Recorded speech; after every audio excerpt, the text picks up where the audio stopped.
Quería decirle a todos que la asociación es parte de mi familia. Llegué en 1995 como miembro.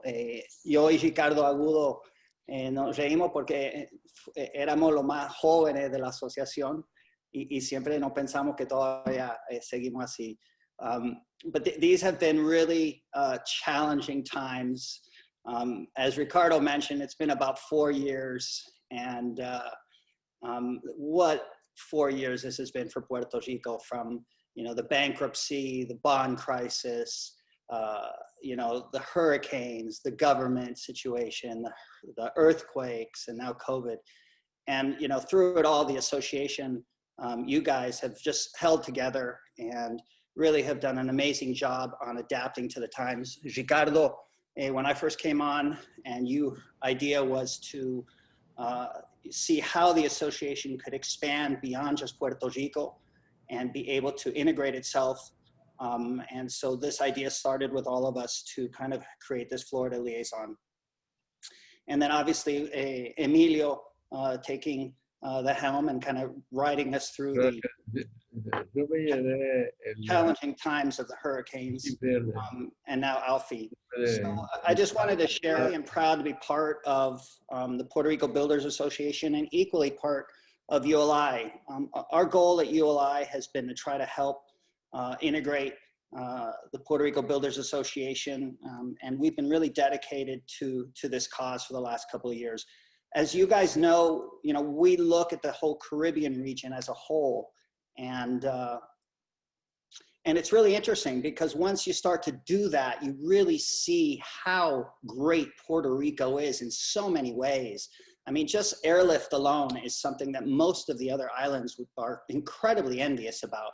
And we have so many amazing advantages as an island when you start to look across the region. And so it's been really easy for us to kind of promote Puerto Rico as an association.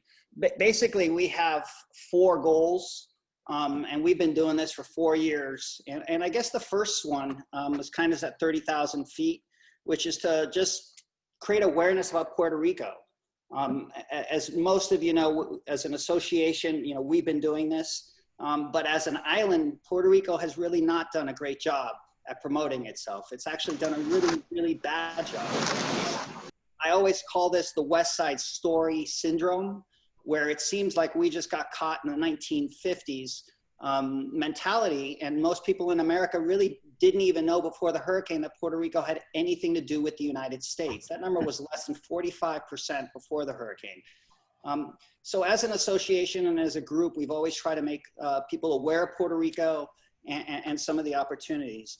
The other, which is really important, is we know that when investors come to the island and development groups come to Puerto Rico, that they really get lost in the whole cultural differences. And we, from the beginning, Ricardo in particular wanted us to be seen as the first stop for outside investors, developers, and other professionals. And our members, we have made a concerted effort so that when someone comes to the island, they reach out to the president, to the executive director, and then we, through our membership, are able to get potential investors on the right path.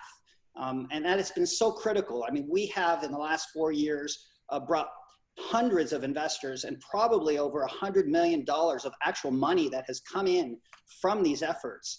And I think that a lot of our members have had the opportunity to be the first stop to these investor groups. So I'm really proud about that. The other is to be available.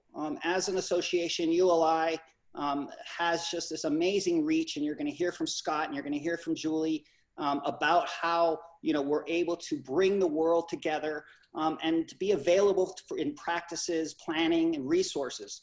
We really had the chance to prove ourselves during Hurricane Irma and Maria, which was an extremely challenging time for the island and for a lot of the region. And ULI came together with the Asociación de Constructores and was able to create several different best practices plans, which I'll talk about in a little bit. And then the last one, which is equally important, there are currently 1.1 million Puerto Ricans in South Florida today. And obviously with that opportunity, we've tried to help Puerto Rican Builders Association members who want to come to work in Florida to make contacts and to have that synergy going back. So bottom line is we've been here for networking, we've been here for information, and we've been here for trying to create, you know, public relations and branding for the island of Puerto Rico. These are just some images of Hurricane Irma and Maria. When Hurricane Irma and Maria came, it was extremely difficult, as you guys know, who were living there, to have any kind of communications, whether it was airlift, phone, anything. And it was just a very challenging time. And, you know, thanks to the efforts of Greg West, who was our past president, and Julie, we wanted to get involved, and we wanted to get involved quickly. We started conversations by August, and then by January of 2018, we actually were able to hold a meeting in Miami with the board of the Puerto Rican Builders Association and many of the top ULI members to try to figure out what can we help with.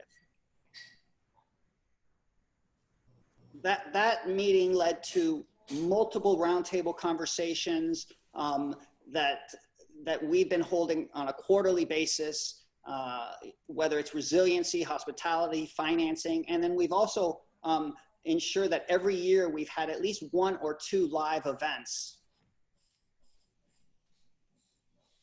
And these are just some pictures, some great moments when we didn't have COVID and we could all just kind of hug each other and do drinks and have a good time. And, you know, I can't wait till we get back to this. So getting back, so in terms of the hurricane, obviously the world has changed, and at ULI we're extremely active with resiliency thinking and sustainable practices. And we took action in 2018. We got involved thanks to the leadership of, this was under Ricardo Alvarez and Toa Baja, and Emilio was coming on at the time, and we put together a ULI advisory service panel. If it wasn't for the help of the Kresge Foundation, this was $150,000 work and efforts, full week of our top minds in Puerto Rico, plus the writing up of the report. And I think that from this report, we've come up with a lot of conclusions that we can apply not just to Puerto Rico, but to the whole Caribbean region as a whole, and this was extremely helpful. ULI has the capacity to discuss issues that go from infrastructure to building codes to how we can streamline the permitting process, water, communication. I mean, there were just so many different areas that this report discussed, and very specific action plans that were taken into Toa Baja. In addition to just focusing nationwide, I had the opportunity of presenting the study in Amsterdam on behalf of both ULI and the Puerto Rico Builders Association. And I think that this is really an area where we can expand even further. For our members at the Puerto Rico Builders Association, ULI's reach is global. ULI's reach is global. There are some great experts who are readily available to help any of our members with innovative thinking and thoughts and sustainable practices. And obviously Amsterdam has had thousands of years of practice. Their first water law was created in the year 1020. So they've been doing flooding and water resiliency for as long as anybody can remember. When COVID hit, it was our immediate reaction that we wanted to stay connected to our members, that we did not want to leave any of our members without communication of what was going on. So we got involved very quickly with virtual webinars that we started as of the month of April. And we've been trying to maintain our members all throughout the Caribbean region and internationally, just aware of what was going on. We've had 3 webinars. We will be having our 4th webinar in November. But these have been extremely effective for us to bring really important issues about the Caribbean and Puerto Rico. I think, as Alfie mentioned, we see that this COVID crisis today, while it is really bad on so many levels, there are some bright spots. And I think for Puerto Rico, bringing critical manufacturing back to the USA and Puerto Rico specifically is an area that we've been working on diligently for over 100 days. And we've had a webinar in August that was probably our largestly attended webinar. I think we had over 120 people who went to the webinar. And equally important, our breakout rooms for networking were very well received. We created an opportunity where all the speakers could be on with our panelists, with the attendees, and they could have an informal conversation, and we're going to continue with that. So I think, allowing our members to speak to people from all around the world, top level people, is kind of really what this is about. And I just want to say to everybody, thank you so much for fighting on. I know Puerto Rico has had just more challenges that it needs, but I am convinced that the Puerto Rico Builders Association and ULI can really make a difference. Thank you.